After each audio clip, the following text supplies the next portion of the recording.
Donc nous voilà revenus pour une petite vidéo sur les applications du premier principe aux réactions chimiques. Donc je vous rappelle où on en est, on a défini les grandeurs de réaction, on a vu un petit peu les liens entre elles et aujourd'hui on commence à travailler sur ces grandeurs de réaction et comment on les calcule. Donc aujourd'hui ce qu'on fait c'est des calculs exacts de grandeur de réaction. Allez, on passe tout de suite sur la tablette.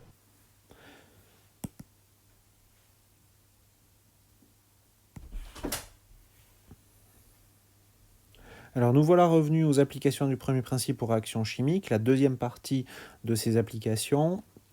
Donc les prérequis pour cette vidéo, c'est ce qu'on a déjà vu sur le premier principe, en particulier la notion d'enthalpie, les généralités sur les réactions chimiques, les applications du premier principe aux réactions chimiques, la première partie de ce travail, donc les deux vidéos précédentes.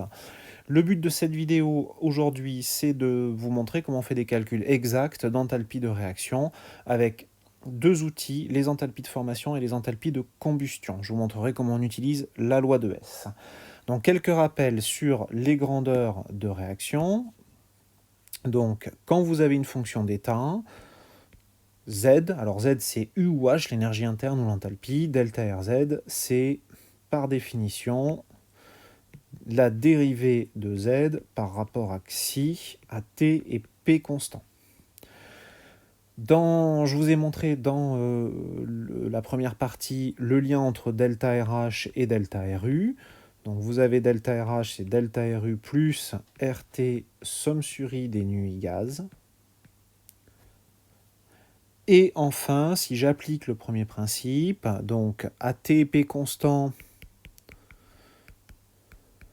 je vais avoir Q qui est égal à delta H qui est égal à Xi delta RH, et à TV constant, je vais avoir Q égale delta U égale Xi delta RU.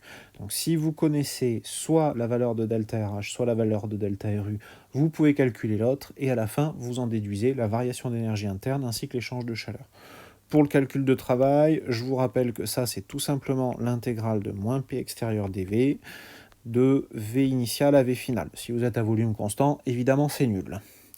Alors, on va commencer tout de suite par les enthalpies standards de formation. Donc, l'enthalpie standard de formation, c'est l'enthalpie associée à une réaction de formation. Donc, je vais commencer par ça. Une réaction standard de formation, donc c'est une réaction qui se passe à P égale P0 égale à 1 bar, c'est pour ça que c'est standard. Vous avez comme unique produit une mole du constituant que vous considérez. Vous regardez ensuite chacun des atomes qui constituent cette molécule et vous prenez cet atome comme élément, vous le prenez comme dans son état standard de référence. Donc ça, c'est des choses qu'on a déjà un petit peu discutées dans la vidéo précédente sur les états standards. Donc une enthalpie standard de formation, c'est l'enthalpie de la réaction standard de formation. Donc la première chose à savoir faire, c'est écrire une réaction standard de formation. À partir de là, l'enthalpie standard de l'espèce, c'est l'enthalpie standard de cette réaction de formation. L'enthalpie standard, elle dépend de la température et de la phase dans laquelle se trouve l'espèce. On va les noter delta F H0I. Alors prenons quelques exemples. D'abord le carbone graphite. Alors le carbone graphite, c'est tout simplement C graphite. Si j'en prends une mole, c'est la définition d'une réaction standard de formation. Vous voyez que vous n'avez qu'un seul élément là-dedans, c'est du carbone, et il est déjà dans son état standard de référence. Donc ce sera un C graphite. Si vous regardez maintenant le dioxygène gazeux, donc je vais avoir une mole de O2 gazeux. Vous n'avez que de l'oxygène là-dedans, et en plus, il est déjà dans son état standard de référence, puisque c'est bien l'état dans lequel vous le trouvez de façon naturelle dans ces conditions de température. Donc vous obtenez bien un O2 gazeux donne un O2 gazeux. Dans ces deux cas, comme l'état initial et l'état final, c'est la même chose, eh bien, vous avez une enthalpie standard de formation qui est nulle. En fait, ça c'est une remarque que je ferai à la fin. L'enthalpie standard de formation d'un corps qui est déjà dans son état standard de référence est toujours nulle. Alors je prends maintenant l'eau liquide et l'éthanol liquide, donc là ça va être non nul évidemment. Donc l'eau liquide, une mole de H2O liquide, on commence toujours par mettre une mole de produit, et j'obtiens, j'ai de l'hydrogène, je le trouve sous forme de dihydrogène gazeux, ça c'est son état standard de référence à 298 K, et j'ai de l'oxygène qui est aussi sous forme gazeuse, donc O2 gazeux. J'équilibre, j'ai un demi. Vous voyez ici, j'ai un coefficient non entier. C'est pas grave, je manipule des moles de constituants, donc 10 puissance 23 molécules, je peux tout à fait avoir un coefficient stoichiométrique non entier. C'est pas des molécules qu'on manipule, c'est des très très très grands nombres, des moles de molécules, donc il n'y a aucun problème là-dessus. Éthanol liquide, donc l'éthanol, l'alcool que vous allez trouver dans les boissons de consommation ou dans les solutions hydroalcooliques, par exemple. On a dit liquide. Donc CH3, CH2OH, liquide. Toujours pareil, on commence par mettre une mole. Donc vous avez du carbone, de l'hydrogène et de l'oxygène. Alors le carbone, son état standard de référence, c'est C-graphite. J'en ai 2. Vous avez de l'hydrogène, H2 gazeux, donc vous en avez 3 et 2, 5 et 1, 6, ça fait 3 H2 gazeux, et vous avez de l'oxygène, qui est sous forme O2 gazeux dans son état standard de référence, vous n'en avez qu'un, ça fait 1,5. Là encore, vous avez des nombres non entiers, mais n'allez pas tout multiplier par 2. Une enthalpie standard de formation, ça dépend des coefficients stoichiométriques, évidemment, il faut impérativement que le coefficient stoichiométrique, ici à droite, soit toujours égal à 1. Et vous avez, quand vous utilisez une réaction standard de formation, un seul produit, qui est la molécule que vous considérez. Donc ici, la remarque qu'on fait, c'est tout élément qui est déjà dans son état standard de référence, donc tout élément qui est déjà dans son état standard de référence, a une enthalpie standard de formation nulle.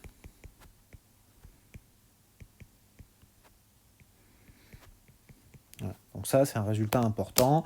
Dans les exercices, vous verrez, très souvent, on ne vous donnera pas l'enthalpie standard de formation de O2 gazeux, voire même on vous demandera d'expliquer pourquoi elle est nulle et pourquoi on ne vous l'a pas donnée. Tout simplement parce qu'un élément qui est déjà pris dans son état standard de référence, son enthalpie standard de formation est nulle.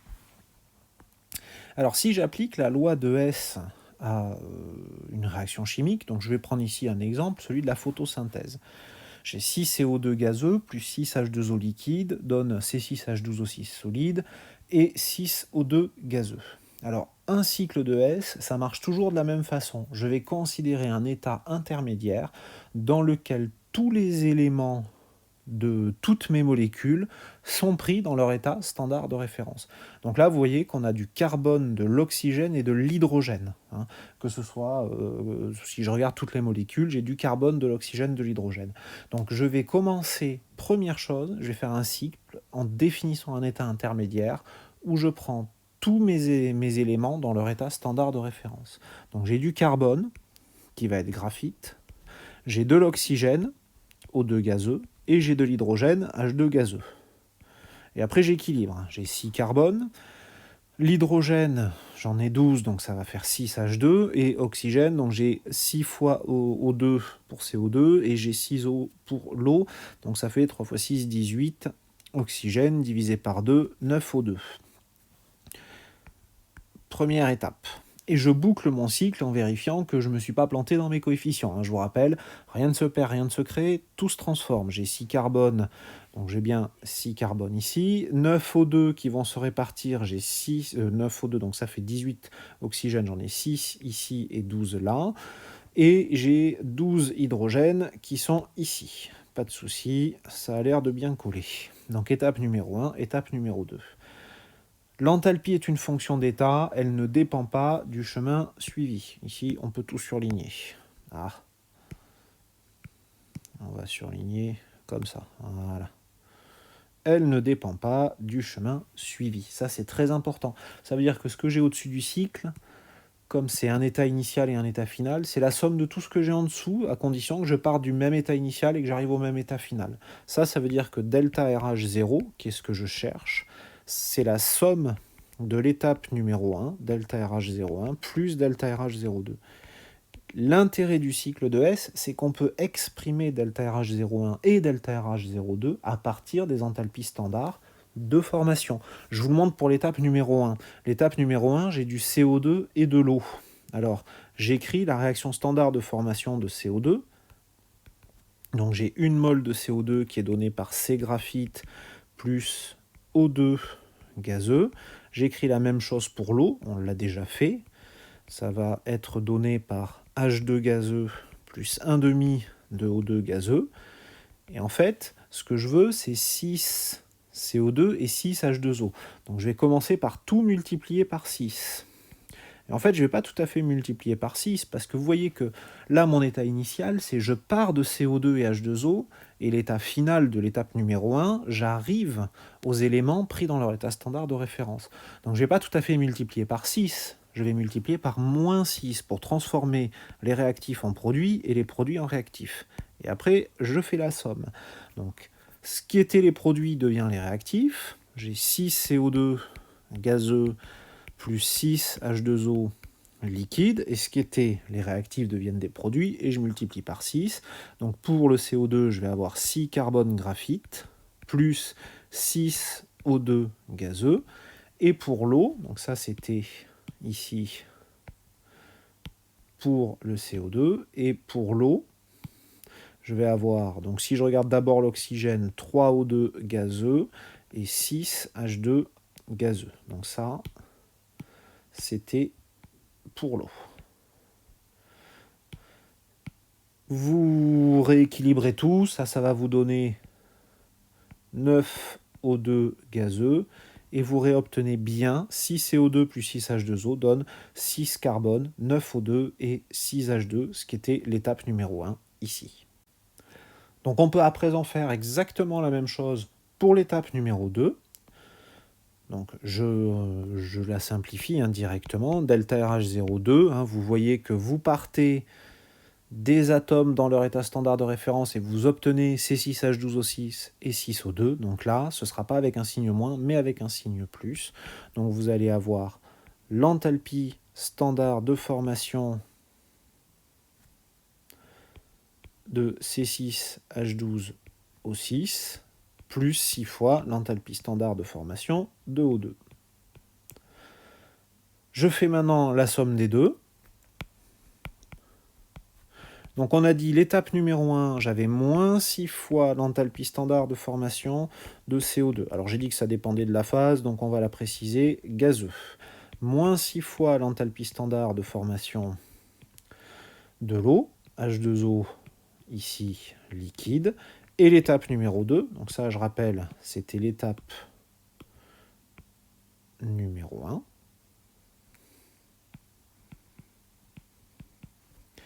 Et l'étape numéro 2, j'ai plus l'enthalpie standard de formation de C6H12O6, plus 6 fois l'enthalpie standard de formation de O2. Soit dit en passant, cette dernière est nulle, puisque O2 est déjà dans son état standard de référence. Et ça,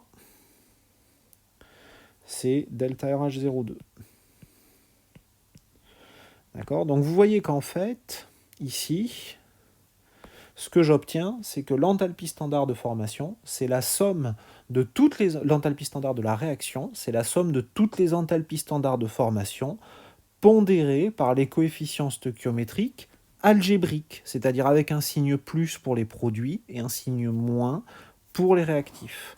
Donc si vous faites l'application numérique, je vous ai donné ici les valeurs, si vous voulez essayer de le refaire, et vous obtenez delta RH0 2800,6 kJ par mol. Alors on fait tout de suite, dès qu'on calcule un delta RH0, on vérifie tout de suite si c'est positif ou négatif. Pourquoi ? Pour faire un petit commentaire qui vous sera toujours demandé. C'est positif, donc c'est endothermique. Il faut fournir de la chaleur si vous voulez faire la réaction. Alors de la chaleur ou sous une forme ou sous une autre. Mais en tout cas, il faut aider la réaction. Elle ne se fait pas naturellement, spontanément comme ça, avec un delta RH0 à ce point positif. Voilà. Alors, la loi de Hess, vous pouvez systématiquement faire des cycles. Sinon, vous pouvez utiliser directement la loi de Hess. Alors, ma recommandation, c'est vous commencer par faire des cycles les premières fois, et quand vous saurez un petit peu manipuler les cycles, quand vous serez un petit peu plus à l'aise, vous pourrez appliquer directement la loi de Hess. Donc la loi de Hess, le delta RH0, c'est la somme des enthalpies standards de formation pondérées par les coefficients stoichiométriques. Donc attention ici, je vous rappelle, delta, le nu, le coefficient stoichiométrique, il est algébrique, c'est-à-dire qu'il est positif pour les produits et il est négatif pour les réactifs.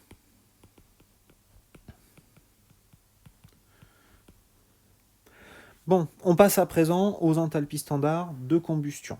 Donc ça, ces quantités-là, que ce soit les enthalpies standards de formation de combustion, vous allez les trouver dans les tables de données. Alors, une enthalpie standard de combustion, qu'est-ce que c'est? C'est l'enthalpie standard associée à une réaction de combustion. Alors, une réaction de combustion, une réaction standard de combustion, donc ça, c'est quelque chose qu'on va un petit peu normer en thermodynamique. Donc, on va dire que c'est une réaction qui se déroule à P égale P0. Je vais considérer une mole du composé choisi, et donc c'est un réactif, donc là, c'est pas un produit, et je vais le mettre en proportion stoichiométrique de dioxygène. Je réalise une réaction, donc c'est une réaction de combustion dite complète, c'est-à-dire qu'en particulier la chaîne hydrogéno-carbonée va être intégralement oxydée. On n'obtient que CO2 et H2O. Je n'ai pas de monoxyde de carbone, par exemple, qui est obtenu dans ce genre de réaction. Alors, attention, une première remarque importante, les conventions veulent qu'on obtient les composés dans l'état dans lequel on les trouve en général. Si vous faites une combustion à l'ambiante, la température ambiante, l'eau, elle est au produit de la température ambiante. Donc d'un point de vue des conventions thermodynamiques, à ce moment-là, il faudrait qu'elle soit liquide. Alors évidemment, ça ne se passe pas comme ça expérimentalement, mais d'un point de vue de la convention thermodynamique, si vous êtes à température ambiante, l'eau, elle est produite à l'état liquide. Donc l'état de l'eau, ça va vraiment dépendre de la température à laquelle vous faites votre combustion.